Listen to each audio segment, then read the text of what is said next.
Are you ready to master hygiene and personal protective equipment for infection prevention? This module explores essential practices that stop infections before they start. Discover why hygiene is more crucial than any single intervention. Hygiene is the cornerstone of infection prevention. Hand hygiene alone can prevent half of healthcare-associated infections. Despite its simplicity and low cost, compliance is often below 50%. This gap between knowledge and practice is where infections spread. Understanding and applying hygiene principles is crucial. Workplace hygiene relies on three key pillars. Hand hygiene stops transmission via contact. Personal hygiene reduces microbial load on your body and belongings. Respiratory hygiene prevents droplet spread from coughs and sneezes. All three are essential for effective infection control. Hands are vectors for microorganisms, transferring them to clean surfaces and people. Proper hand hygiene interrupts this transfer. Your hands carry millions of bacteria, most harmless, but some potentially infectious. The goal is to keep harmful bacteria away from vulnerable sites. Clean hands are a simple but powerful tool. The WHO outlines 5 critical moments for hand hygiene before patient contact and aseptic procedures to protect patients, after exposure to body fluids to protect yourself and the environment, after patient contact and touching surroundings to prevent contamination. These moments apply to all contact-based work. Hand washing goes beyond the WHO moments. Wash hands before and after work, handling food and using the toilet. After coughing, sneezing, or handling waste, wash your hands. Clean hands after touching animals or when visibly dirty. Consistent hand washing prevents infection spread. The 6-step hand washing technique ensures thorough cleaning.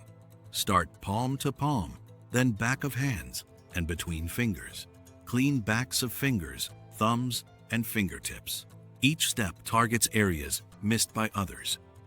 This technique is a global standard for effective hand hygiene. Proper hand washing takes 40 to 60 seconds. Wet hands, apply soap, and follow the 6 steps. Rinse thoroughly and dry completely with a paper towel. Use the towel to turn off taps. This process minimizes skin irritation and infection risk. Hand sanitizer is convenient and effective. Use alcohol-based products with at least 60% alcohol. Apply a coin-sized amount and cover all surfaces. Rub until dry, usually 20 to 30 seconds. Sanitizer is not a substitute for washing when hands are visibly dirty. Decide between sanitizer and soap based on the situation. Use soap when hands are dirty or after toilet use. Sanitizer is suitable for routine contact and when sinks aren't available. Don't rely on sanitizer if hands are contaminated. Both have their place in infection control. Avoid common hand hygiene mistakes to ensure effectiveness. Don't rush. Wash for at least 20 seconds. Cover all areas, including thumbs and fingertips. Remove rings, watches, and keep nails short. Gloves are not a substitute for hand hygiene. Personal hygiene is crucial for infection prevention. It's not about appearance, but reducing microbial load. Clean body, hair, and clothing minimize infection risk. Bring only clean personal items to work. Maintain high hygiene standards daily. Daily hygiene is non-negotiable in healthcare and public roles. Shower, wash hair, and brush teeth regularly. Wear clean uniforms and cover skin breaks. Avoid heavy perfumes in clinical areas. Stay home with active skin infections. Specific standards apply to hair, nails, and jewelry. Tie back or cover long hair. Keep nails short and free of varnish. Avoid rings, watches, and bracelets. Stud earrings are usually acceptable. These measures reduce infection risk. Cover cuts and wounds with waterproof dressings. Report skin infections to your manager. Avoid working with vulnerable people if you have active infections. Hand dermatitis requires care and moisturizers. Healthy skin is essential for effective hygiene. Respiratory hygiene became vital during COVID-19. It prevents droplet spread from coughs and sneezes. Common infections spread this way include influenza and colds. Control measures are simple yet effective. Practice respiratory hygiene consistently. The Catch It, Bin It, Kill It campaign remains relevant. Always cover your nose and mouth when coughing or sneezing.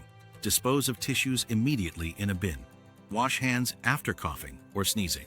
These simple actions prevent infection spread.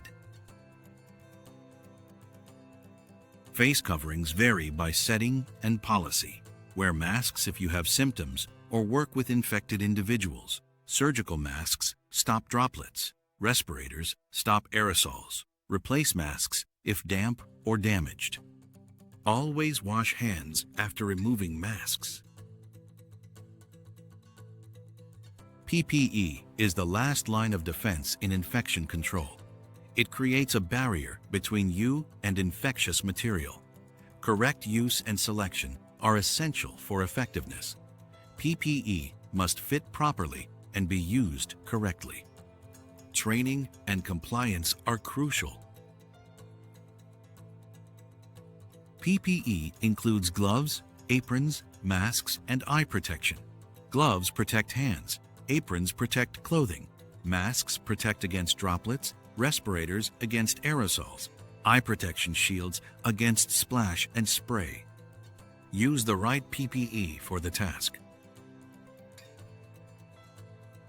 Mastering hygiene and PPE is crucial for infection prevention. Hand hygiene, personal hygiene, and respiratory hygiene are key. PPE is the last line of defense, not the first. Apply these principles consistently for effective infection control. Your actions make a difference in preventing infections.